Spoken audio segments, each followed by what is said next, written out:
were talking about this earlier. You buy a house for $250,000. The average home in America, I think, is $347,000 or something. Let's say you buy a house for $347,000 this year, and next year we have an event similar to a COVID or something, or even not. Like, just say we get a 5% appreciation. That's going to be, roughly $25,000. And I'm just using like really lower numbers here. Never mind if something crazy like COVID happens and your home doubles in a year, which is really dramatic.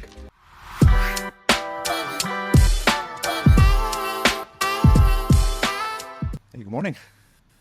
Go ahead. Good, thanks. Let's get this started. One of the conversations that comes up quite a bit is, how did we start our careers? How did we get here? If we are here to help other agents build their careers, build their business, build a life that they're really excited about.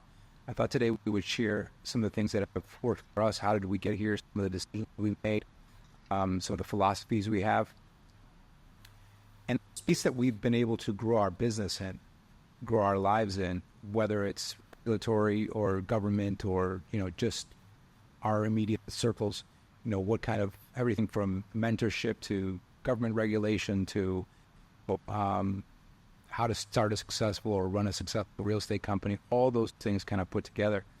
I came across this article. I know you shared it with me, and I found it really interesting. And I did some digging in it. And the article that you had sent me was a couple of years old, but I researched a little bit more and found out that it's actually still a conversation.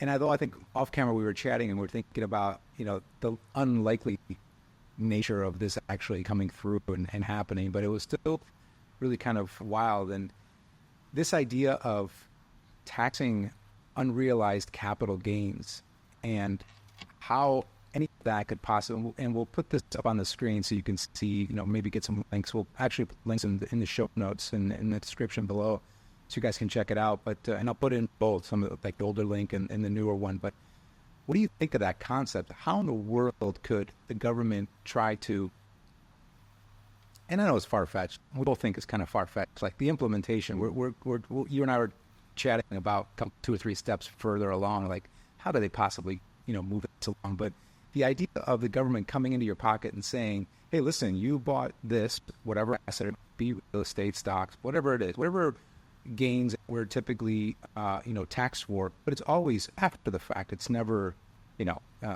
before you even sell the asset. So you have to sell the asset first." You realize the gain, right? And then you get taxed on that amount. Well, this is talking about unrealized gain. This is someone guessing that, oh, well, your stuff's worth more, Alex. Write us a check, buddy. What do you think of that? I think at its core, it's so far from, or moving farther away from, true capitalism. And it's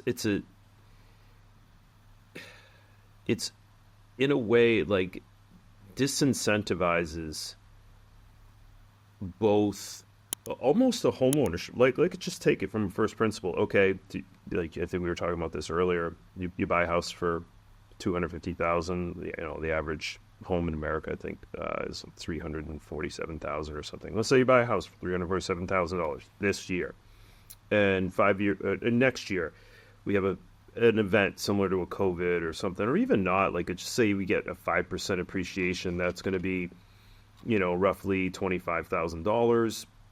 And I'm just using like really lower numbers here. Never mind if something crazy like COVID happens and your home doubles in a year, which is really dramatic. But let's just say it's you get a gain of $30,000, and let's just say they tax you at 25% on that. So what's that? That's around $7,500. Mm-hmm. And so, the average American, a $7,500 at the end of the year, because this isn't like, not everybody's good about putting taxes, as a business owner. Yeah, I know you and I do, Eddie, quarterly. I'm sure you put money away, or even on each closing, like, okay, a certain amount goes aside because I don't want to be stuck at the end of the year with this giant tax bill, right? So the average American is not thinking like that. They're not thinking like a business owner. And why should they? You know, at the end of the year, they get that $7,500, and I think the average American, has like $20,000, $30,000 in the bank or something, and that would be a quarter of their liquid net worth.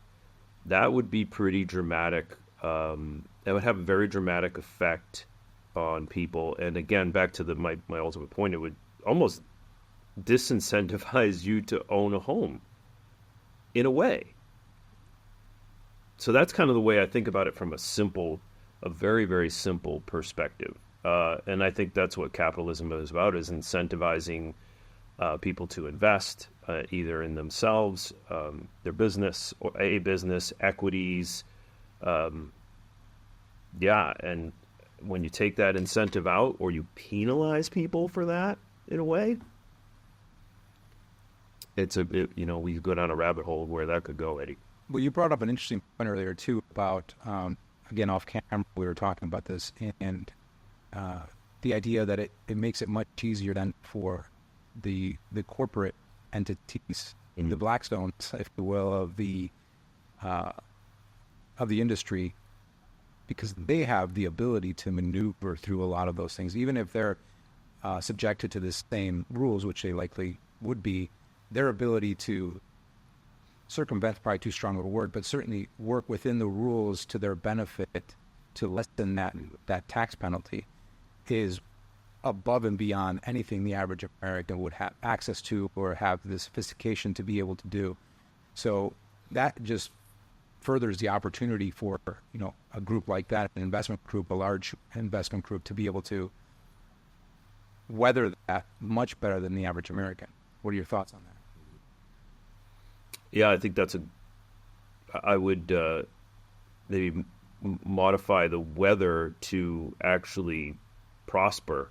To your point, they got a team of attorneys and tax lawyers that would figure out a way to depreciate the assets. I think that they would only, when I use the word they, it's, corporate America.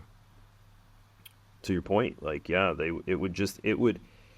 it would incentivize them more as the incentive moves away from the homeowner, moves more into their court, and would just set up.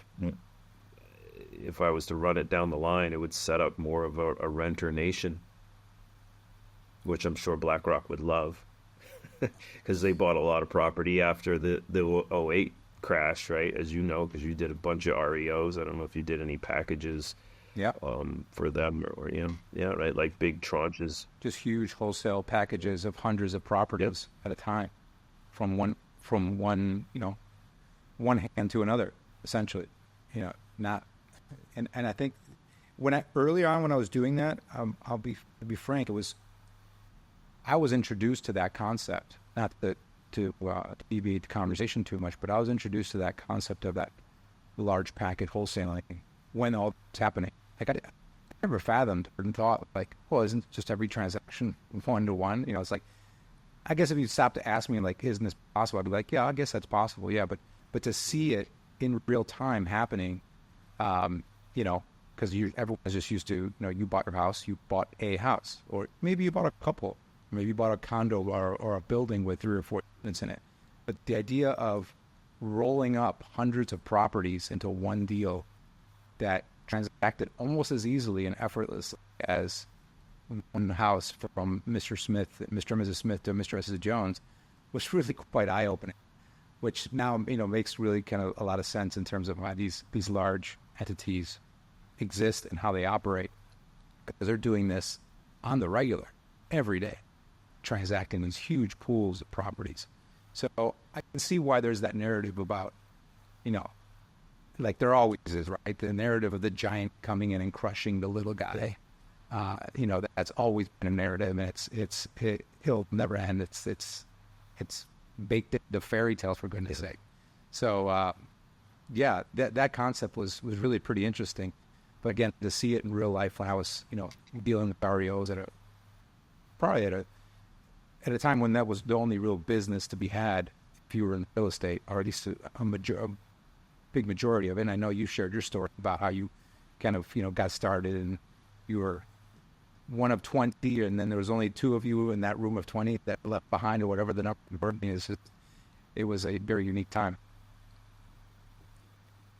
Yeah. What do you think? Yeah, go ahead. Just to dive into that a little bit further, and we talked about it off, like there doesn't seem to be enough willing members within Congress to institute something like this. But let's just say they did. What kind of Pandora's box does this open up for? Let's just say it did, and it's very hypothetical at this point, but let's just say it did. How would they even institute something like that, of like assaying all of your assets and then saying they're worth this? Okay, you pay this. Like, who's actually going to assay those, or who's going to, look at that portfolio, whatever it is, equities, home, whatever, and say, this is how much unrealized you have? Like, would that be the government doing that? Now the agency has to get bigger because they need more resources to allocate to this.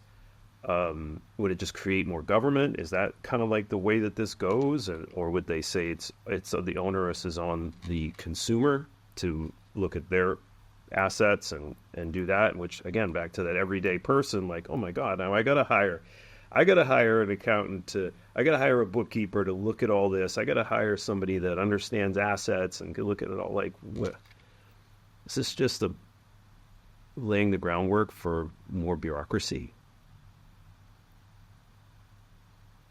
100% it is.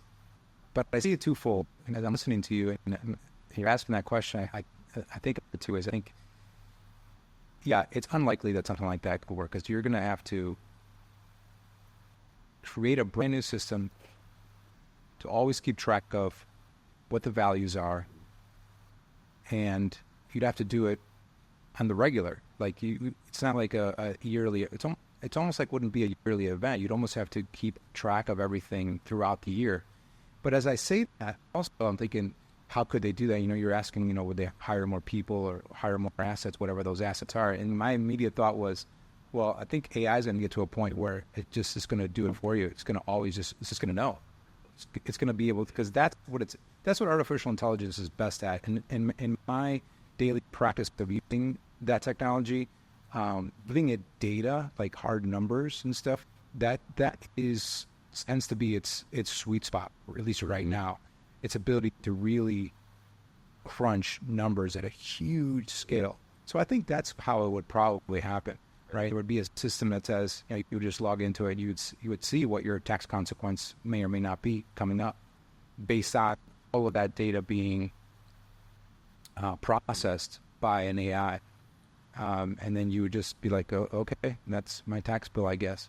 But other than that, I mean, I see that. I can really see a system like that coming up. But there's obviously going to be a lot of pushback. What do you think about that type of technology? Doesn't that seem to make sense, at least in my... as it came out of my mouth, I was half thinking in the back of my head, and you totally illuminated what I was thinking. You're right. It's very, very powerful right now, and it's only going to get exponentially more powerful. So you're right. They probably wouldn't have to hire a bunch more people. They would simply deploy AI. Now, the collateral effect of that would be... would be just, you'd have to open up your books more. There would be there'd be less places to quote unquote hide, right? Because you would have to basically plug into whatever that IRS system is, plug all your assets into that, and yeah, I'm sure AI could help you do that. But again, it's just more of government. It's just more oversight, deep oversight. Yeah, the idea of actually keeping a book that you would actually hide, like you have these were things that were happening, like written ledgers of accounting, of transactions, of finances, physical ledgers that were kept, and either they were shown or they weren't shown. They were kept in a vault, or they were kept in a safe, and they never saw the light of day. So I mean, that would essentially go away. I mean, you have to, because even, I don't know, necessarily you do your reconciliations and your finance and your accounting, but I mean, mine is, one of the systems we use is QuickBooks, and so it's plugged into my accountant. My accountant has access. It's all online. It's all accessible. It helps streamline, right? It reconciles all our expenses, all the income that comes in, all of that stuff, and so it makes it a lot easier for me, and it gives everyone that needs to have access to it has access to it. And so at the end of the year, it's a lot easier for all these things to come together and be done. So that's certainly normal. At least as a business owner, it's pretty normal to do that. Is that something similar to? I mean, isn't a lot of your stuff pretty basic online and accessible in a similar fashion? Yeah, absolutely. I just have something similar, QuickBooks and the bookkeeper, and get a P&L at the end of each month, and to understand where things are. But yeah, I guess we just plug that in directly to the IRS. But that's exactly what it would be. It's exactly how they would have immediate access. And so it's not a far throw to get from here to there. Like, we can see it, right? Yeah, I can certainly see it. Now, is anybody gonna, they're not gonna be happy to see that come together, but the technology and the ability to is likely already here. And when I always think about, is how far something is in the future with regard to technology, I always think, is it, the technology we have as consumers, you and I, the individual consumer, is still a portion of what's actually available that exists right now. So it's pretty wild. I'm way ahead of that possibility. So I don't know, man. Big brother stuff. Yeah. Are you someone that's like always trying to keep that at bay, or do you just kind of roll with it? You're just like keep the thought at bay because it's so scary. Yeah. Yeah. Yeah, the big brother, the government, because obviously this article brings up those kind of scary points where it's like, it's enough is enough into my pocket. Yeah. There was a time where I went pretty deep onto conspiracy stuff and all that. And it's like, I think there's like a nexus between conspiracy and reality, and there's the truth in there somewhere. Maybe sideways a little bit onto this. It's like, why? Like, why would they do that? Why would something like that be instituted? And I think it has a lot to do with the government's running out of money in a way. If we look at like what the interest payments are now on the debt, I think it's doubled. I think you're at $1 trillion a year on the debt. And like 26% or something of that trillion is collected in taxes. So that's where the deficits end up, right? And so then those deficits get bigger, and so the interest gets bigger. And so they're looking for ways to offset that. And that's, I think, the why of why something like this would even be touched on. Like, why would you... This is so non-capital... It's so this is what this country is built on. That's why it grew so much, is the incentives for people to open businesses, to own property, individual property rights, and so forth. And that's what the country was built on, why it grew so much in relation to others. I mean, we have great natural resources and all that stuff too, but I think it really kind of chips at the core of what makes this country so prosperous. Yeah, and for us, isn't that what makes us different? Isn't that the ability to build these businesses? I know that's a topic you and I are passionate about. Is like what makes it different? What gives us the opportunity? Well, the country and its founding principle gives us the opportunity to start the businesses that we have, and obviously for us specifically inside of real estate. And I would agree that that's probably a likely reason why they would try to get into your pocket a little bit more is because the government does hemorrhage money. in many different ways. And so it needs to refill the pockets, and the only way is through on the backs of, the individual, which tends to, get probably the biggest punch in the nose. But then small businesses and us, but as you continue to kind of go up from the individual person, a citizen, to the corporations, there's all these small businesses, medium businesses, large businesses in between, that get exposed to these changes at different levels, with different intensities. And I think that the small business owner, even us, I know we're always looking to see, kind of how can we insulate ourselves a little bit from what's coming, and how do we still continue to prosper? And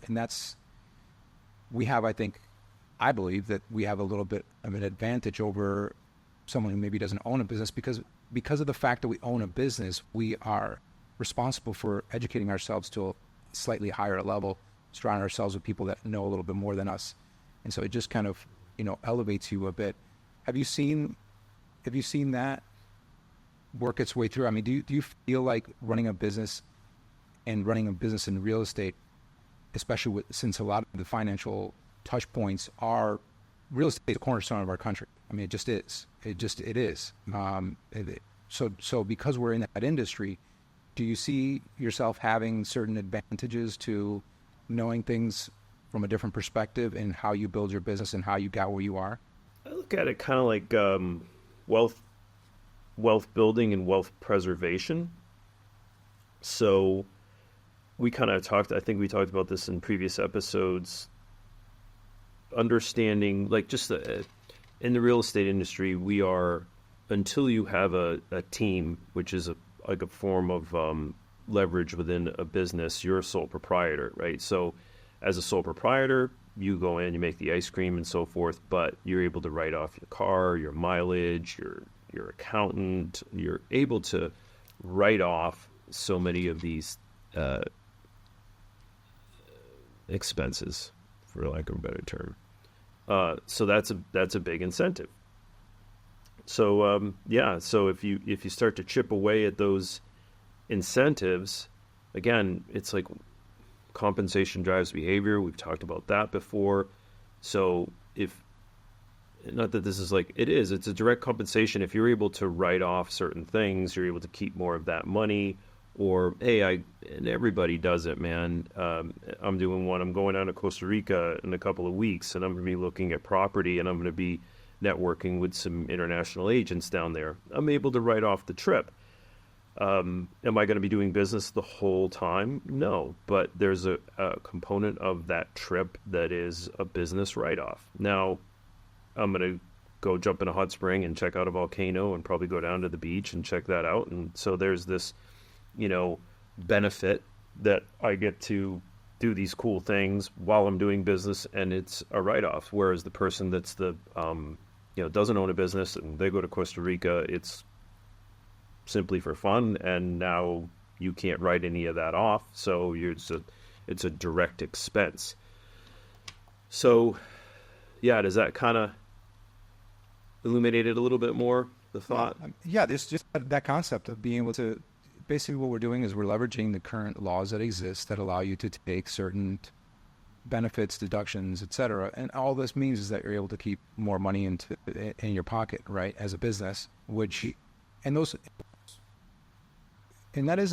not a cheat. It's the intention of that is so that you get money back into your business that you can then reinvest in your business in the form of growing it, building it, hiring more people, expanding it, because that helps drive economy in a small but meaningful way, right? You've benefited. So you use the word leverage, and you're able to leverage because you're not the only one making the ice cream. So now you've got other people helping make the ice cream, pick up the ingredients, deliver the ice cream to the corporate accounts.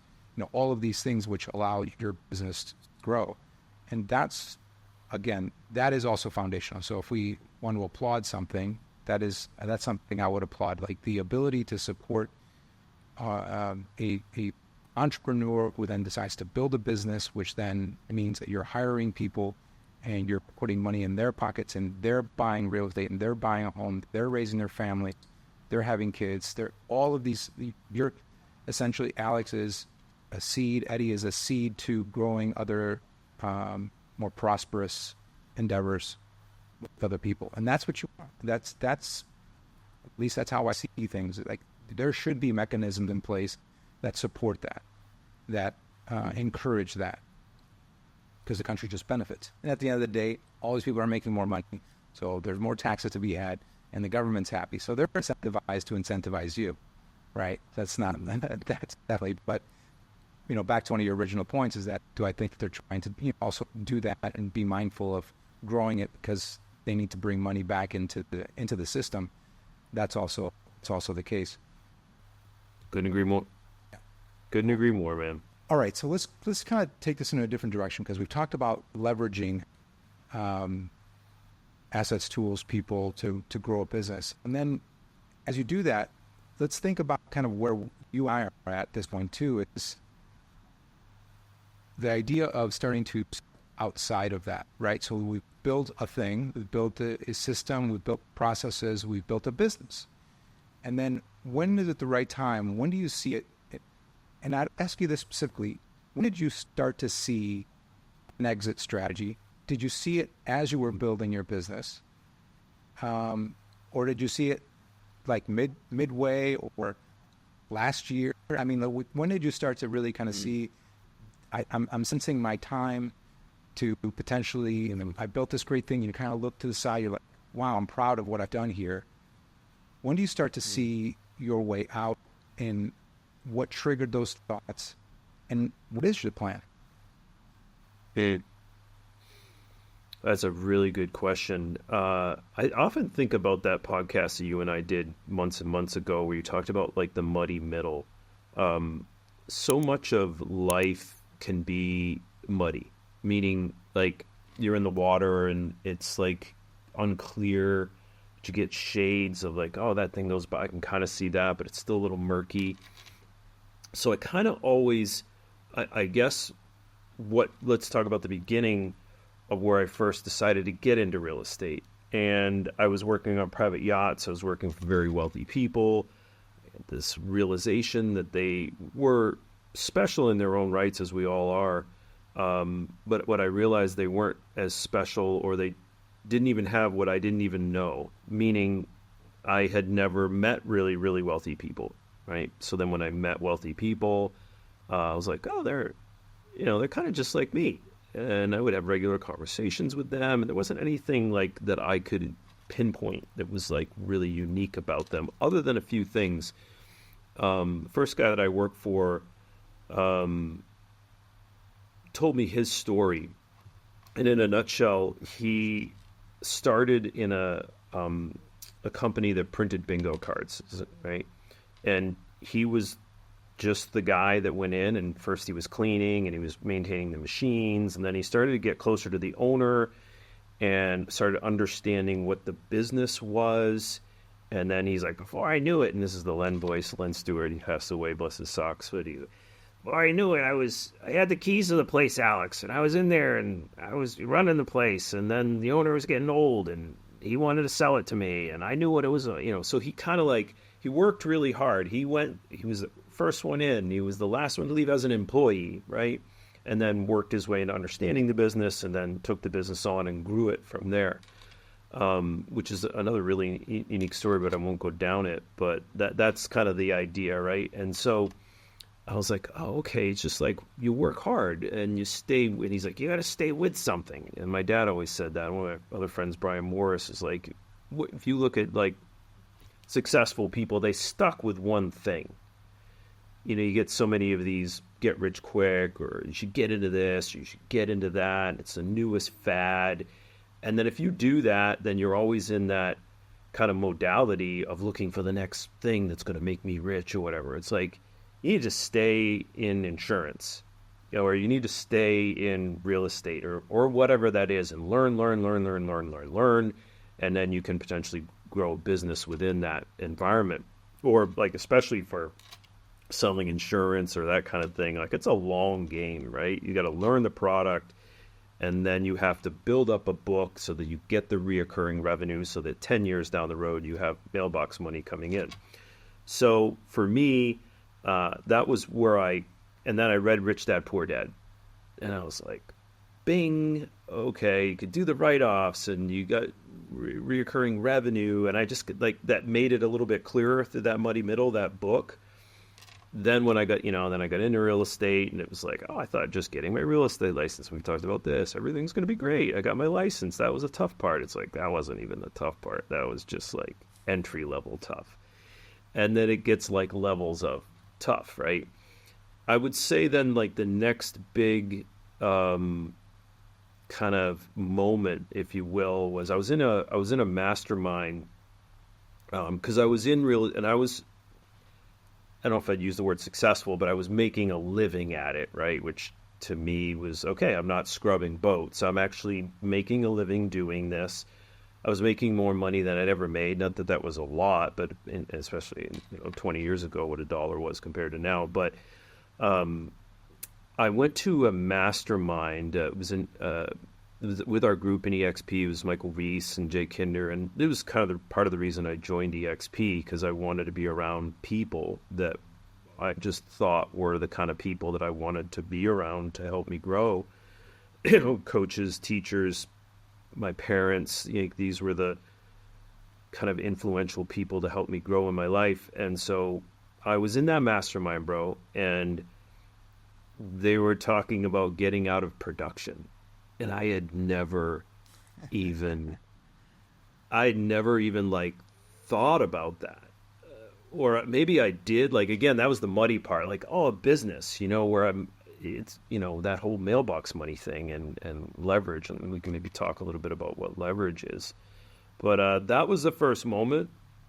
And so that's where my journey, that next kind of journey of going, I need to start a team, operations manager.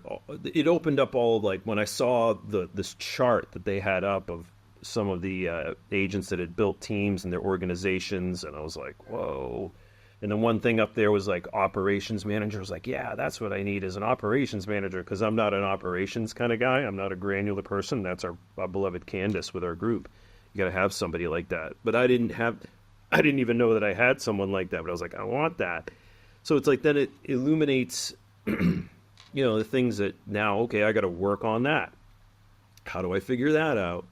And that's ultimately where it started. I think that was your question of where it started. And then again, to my point earlier, it's like, okay, now but you got to stick with it. And it's a brick by brick, and it doesn't happen overnight. And you have to really make some sacrifices, both. I would say the biggest sacrifices, and I maybe spin this over to you because you know me, I'll get on a stump. But I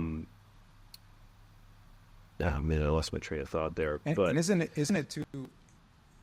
While you're gathering your thought, what the thought I had was,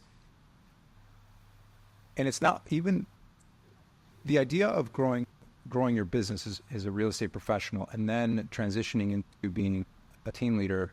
You're essentially becoming a business owner at that point, but in a different way. Mm-hmm. And that's not for everyone.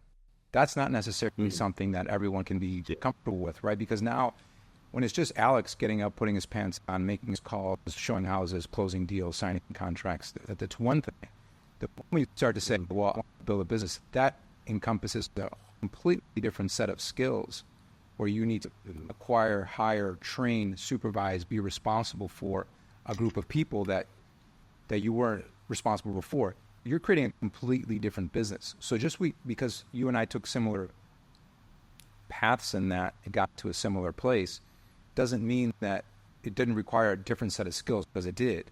So it's not the natural progression for everyone, because you need to be able to be okay with that, right? To, again, manage people, hire people, be responsible for other people, making sure they're doing what they should be doing, holding them to the standard that you've created for your business, identifying them, saying goodbye to them, letting them go when appropriate. That also is part of it. And that's a completely different thing. And that's really from the ice cream guy to the guy who was, your story about the guy making the bingo cards. He was first making bingo cards.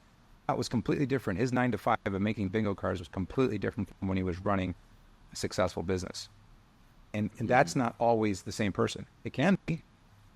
It is the same person in many regards. Was for you, was for me. We were able to do that. But that isn't necessarily the trajectory for everyone. That's a different set of skills, don't you think?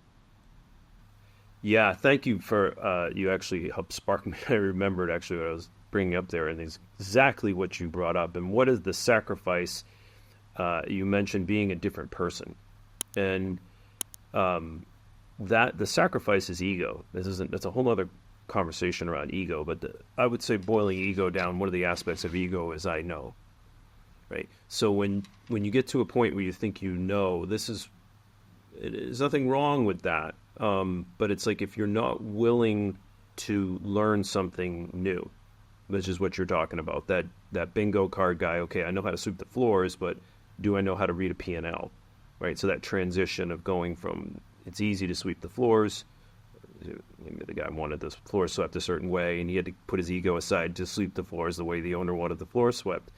But the point is, I think you have to be willing and humble enough, willing enough to change, humble enough to say, I need to learn, and, delay a little, definitely some delayed gratification, right? Delayed gratification is a tough one because sleepless nights, we want our challenges, we want our Starbucks right now. I want to be a business owner right now and having, within 3 months, I want to have passive income coming in and living the life that I don't have to take a vacation from. That was, I heard that in that mastermind as well. I was like, whoa, there's a concept. Like, what's that? Like, you can live a life like where I don't wake up and be like, I gotta go and do the work today. I gotta go and do the work today. It's like, can I wake up and be like, I enjoy coming in and sitting with you, Eddie. Like, this is awesome. Like, this is not work to me.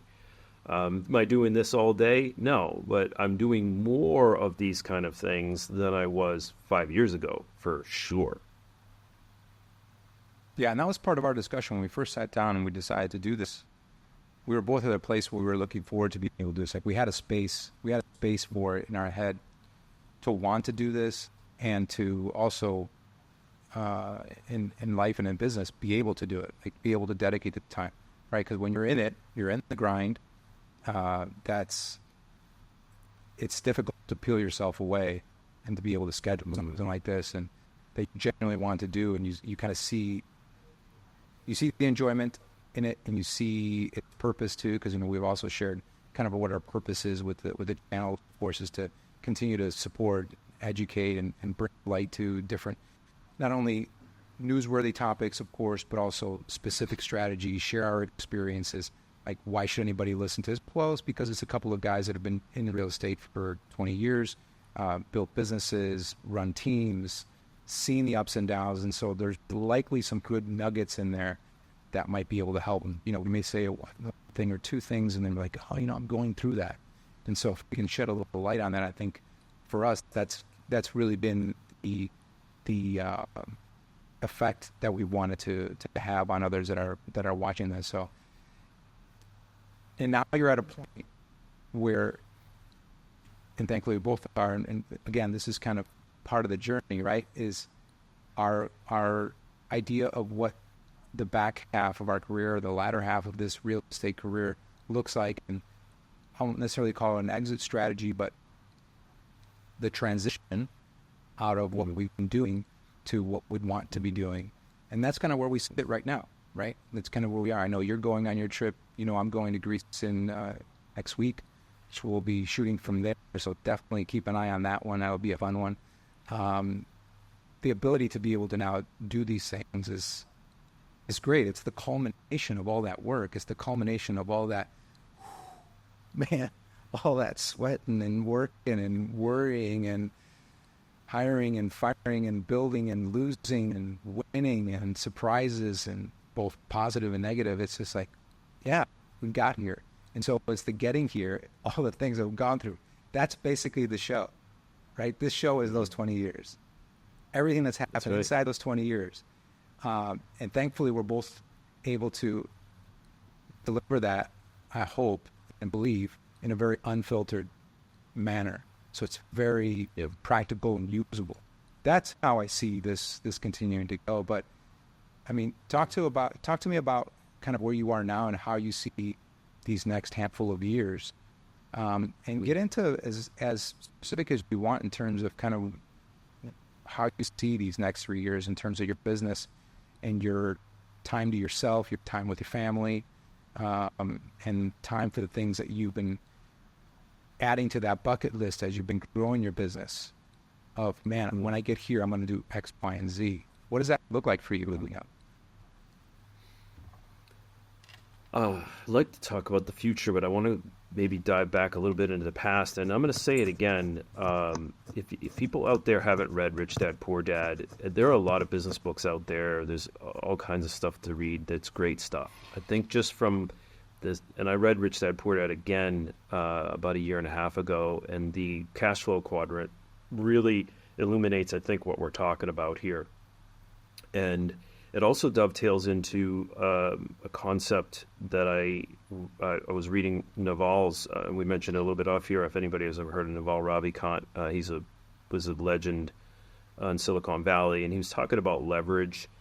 And I'll get definitely to the point of like the next 3 years, like building leverage. So the cash flow quadrant is your employee first. And I would say that's almost like Naval's, there's 4 different kinds of leverage. So there's 4 different cash flow quadrants, and then there's 4 different kinds of leverage. So overlaying those, the first quadrant is the E, the employee, right? And Naval's leverage is, the first type of leverage is your labor. So you go out and you work and you get paid per hour. It's not the best kind of leverage. Obviously, it's the base level, but you got to start there, sweeping the floor, back to the guy, the bingo card, right? Like, so start to like see the thread of how all this stuff kind of works together. And that's what I'm talking about. That clarity gets clearer and clearer the more we read, the more we do, the more we are around people like you and I. And that's why I wanted to align with you, because you have a very similar perspective on the trajectory that you want your life to go on, right? So coming back to the cash flow quadrant in Naval, I was thinking about this. So then the second one is you're a sole proprietor. And that is, Naval's is the second type of leverage is people. So having people work for you, right? So it's not you digging the ditch. You got other people digging ditches, but you have to manage those people. So Naval talks about, that has its friction points too. You talk about hiring and firing and finding the right people, putting them in the right seats. That's the rocket fuel and the EOS. If anybody hasn't read that series, it's a good book, the Traction series. So that is better than your dollar per hour for sure. There's more leverage there. Then the next leverage is, which doesn't overlay completely, but is the business owner, right? So, and we talked about this before. You, as a sole proprietor, yes, you own a business, but you still got to go in and manage the business, whether you're pouring the ice cream or you're just in the shop managing people, right? So the next one is the business owner, and that's kind of like money, meaning, so really it kind of overlays into the fourth part of the cash flow quadrant, which is owning assets, right, that bring back revenue to you, the mailbox money that everybody wants. So that third for Naval was money. So you can, if you put money in the bank right now, you get interest on it, right? So that is a form of leverage, right? Or you buy at equity, you buy a house that is growing. Hopefully you bought a house in the right area, you don't catch, or you buy the right stock, or you put it into a mutual fund, maybe depending on your risk tolerance, is that whole game. And then lastly for Naval, which I think is what we're doing here to another degree, as I think about this stuff more, is you become like a compelling character that you either write some code. That was one of his things, is you write code, and now you get massive leverage from writing a small piece of code that can affect, thousands, tens of thousands, hundreds of thousands of people. Or you write a book that now you wrote the book, you took the time, now the book goes on to Amazon and you get people buying it, right? Because they find it interesting, but you had to have something to say. So you had to start sweeping the floor because nobody's going to read a book by somebody that's never swept the floor about owning a bingo company, like whatever. I'm trying to thread this together. But anyways, and then the last quadrant outside of Naval is you own assets. And so as I think about the next 3 years, where I look back and I have done a lot of that stuff, both buying assets, building a business where I'm finally at now, where I'm not the sole proprietor. I'm not going on listing appointments. I am going to show a property today, Eddie, by the way, so I'm not completely out. It's a $7 million property, so pretty stoked about that, people that I sold the house to. So my point is I'm still kind of in that ice cream shop a little bit. It's not a full business where there's 100% leverage on people. So the next 3 years, Eddie, I see me doing more of this kind of stuff. I am now going to be doing more on, we actually just met with a company yesterday that's going to be able to crunch some national statistics for data. I want to do more with YouTube and understanding like data, where population is moving, starts, buy to rent properties, all this kind of stuff. So that stuff interests me. And I want to be doing more of that stuff that interests me, Eddie, so I'm not waking up going like, oh, I should do all that stuff today. It's like, okay, cool. I like digging into data. I like talking to Eddie. I like shooting video and stuff, and I like doing the morning role plays. And right after this, man, I'm going to make calls with the team. So I like doing it, though. So the next 3 years, I see more of that. More of doing the Costa Rica stuff, of looking for property there. We're looking at property for a wellness center because I believe in personal development. I believe in helping people grow. And I think it would be fun. So not only would it be fun, it's got to be profitable. It's because I don't want to lose money, but doing more of that kind of stuff, having a place for my daughter to come down to Costa Rica, just doing more of that stuff. I know it was a long explanation there, but I think I had to lay the foundation of where I've been, where I am, to where I want to go in the next 3 or 4 to 5, however many years. Yeah, I mean, as I listen to you to explain that, it's definitely it's a refinement and a realization of kind of where you are, and just makes sense, that trajectory. It just kind of starts to align with the things you really like. And get out of that, listening to you, is that I'm getting to a closer and closer place to do those few things that I really, really enjoy. And I think that's everything. I mean, be able to not feel like you're settled, having to still do to continue to make the ice cream, right? Every day is, I would think that on whatever level that is, regardless, I think I would think that's a personal goal of most people, to be able to get to that place where they're able to do what puts a smile on their face when they get up. And I was listening to you also, referencing the quadrant, and I'm listening to that, and I read it, but I never internalized it to the degree like you just did, because you explained it, so it's a lot more internal to you, and you referencing it very specifically. And I'm listening to you, and I'm thinking, boy, that's the stuff I did, but I wonder if I would have read that book more intently or a couple more times. I wonder if that would have supercharged my directions, supercharged my path faster. Because I am a big proponent of, learning from others. And I kind of chuckle because that's actually the path that I took. Whether I read the book once and it somehow dropped in, or I read 7 other books that also said a similar thing and that dropped in, whatever it was, that's basically the path that I took. The idea of, stepping outside and having other people work with you, building the business, and then look to transition that into teaching, basically was what it is. It's creating books, creating, the legacy behind you of what you've done to serve others. It's exactly and creating the systems, like you said. I lost exactly what you had said specifically, but the code, creating the code. We're in the middle of creating a piece of software that helps analyze data that will serve. Initially, was brought up because it would serve us and our team and our efforts, but then very quickly I peeled the selfish, or the narrow focus of what we were going to do with it. I'm like, well, that's a business that could serve other people in analyzing that data, and it could serve not just real estate but others. And so that's that's really the fun part also for me, is to be able to transition to things that start to serve others, and building businesses around that. Because we're leveraging all this experience that we have, and it's gotten us here.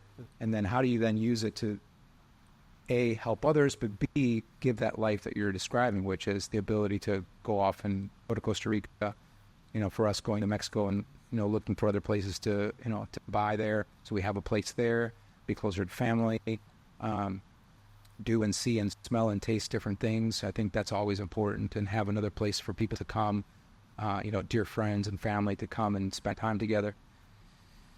If I were to answer the question that I posed to you, that's kind of what it looks like for us as well. But it's just funny to be able to see, to see that how these things just kind of align.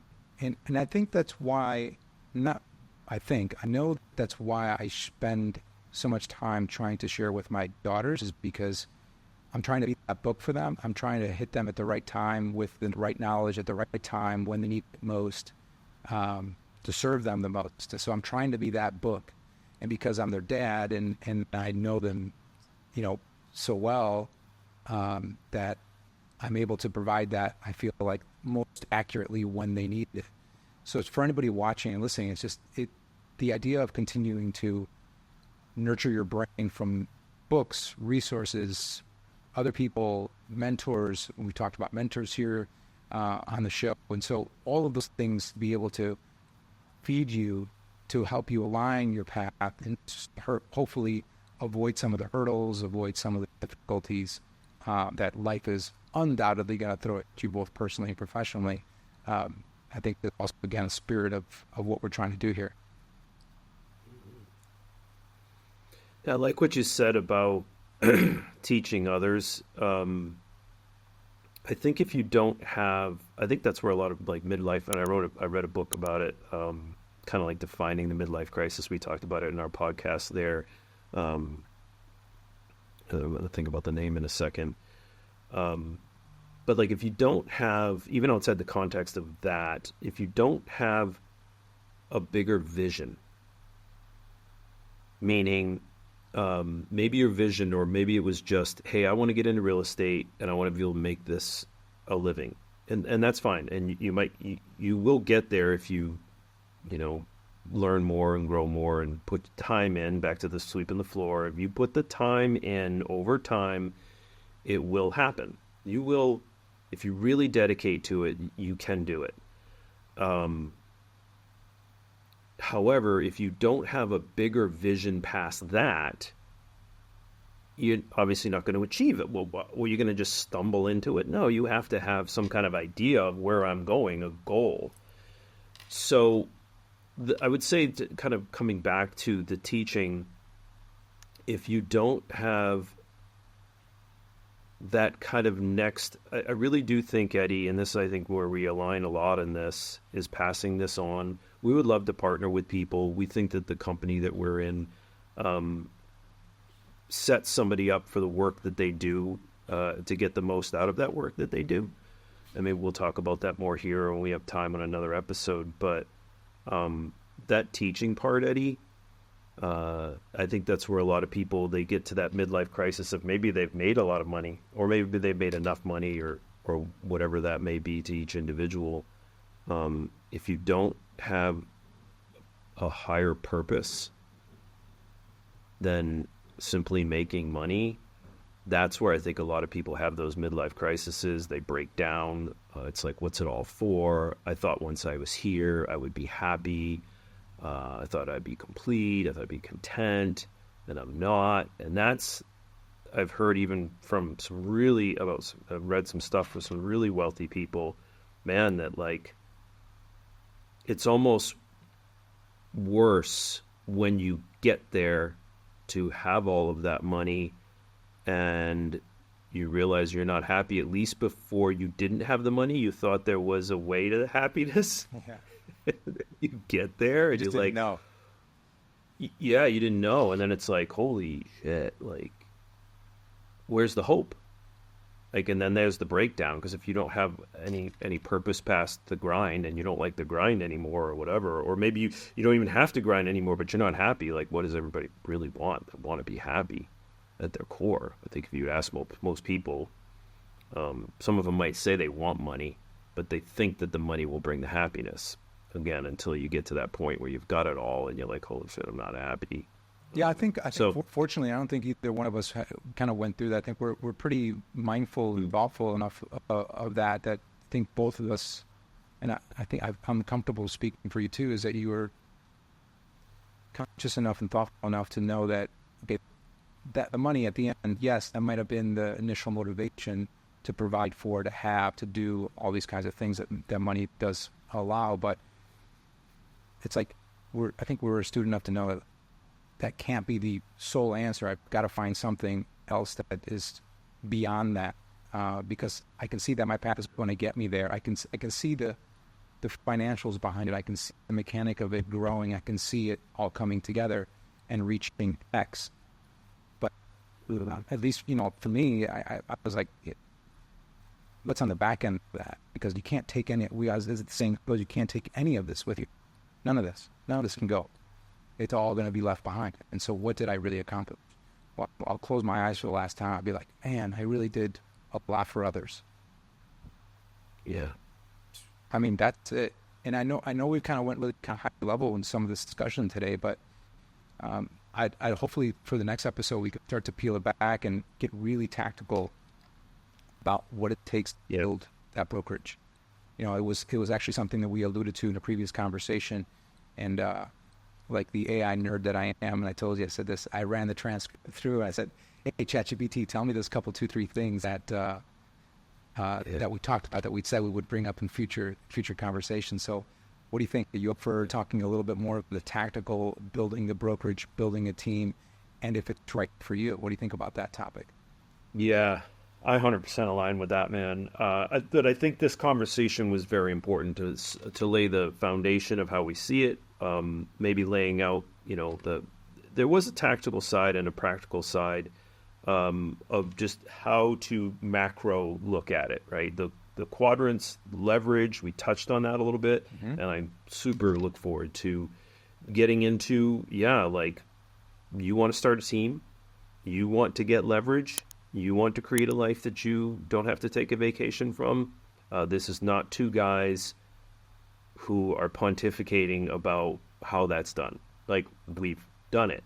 So back to the mastermind that I was in, and sat there and went, whoa, I didn't know that existed. I think this conversation was very important for people that are watching now or later to know that we have thought about it. We've implemented a lot of these things, and we would love to share that with folks, and then partner with people that want to go down that path. Yeah, absolutely. That's you heard it here. We're going to do that on the next episode. Alex and I will work on that for you all to kind of outline what that looks like, be a little bit more methodical about, because if we're going to talk a little more practical, be a little bit more step by step, determine if it's the right thing for you. Should you be starting a team? And then who should you be starting a team with, right? I think you're starting to allude to, inside of what brand would be the most supportive for that. Where will you get that type of specific team building support and guidance to be most successful versus just kind of doing it on your own and learning on your own. I'm a big proponent of learning from others. I mean, I always show up to conversations with, whether it's literally or figuratively, with a pencil and a pen in my hand, or a piece of paper and a pencil in my hand, because I want to be able to learn from you. And so that hopefully you all show up at the next one with that in mind, so that we can drop a lot of really good specific information on you and to determine if building a team is right for you, and how to go about it, at least how we went about it, and also how we would go about it today if we were building a team from scratch today. I think we also could acknowledge that there's probably some differences and some valuable differences in doing so today in 2024 and going into 25, and the benefits of choosing the right brokerage moving forward. What do you think about that, pal? I think that's great, 100%. And I would say that this is not, the people that we're looking for, and we've talked about this, just that we don't want to leave anybody behind. So if you're like, I don't really want to start a team, and I do think that aligning with the right people of helping you grow your business, if you want to stay as that quote unquote sole proprietor, I think that, we can help you with that. And then also around the strategies or the thoughts around the brokerage that we're mutually a part of like creating equity, which is leverage. For that, let's just say we're here to help people build a life that they don't have to take a vacation from. And there's different paths to that. Yeah.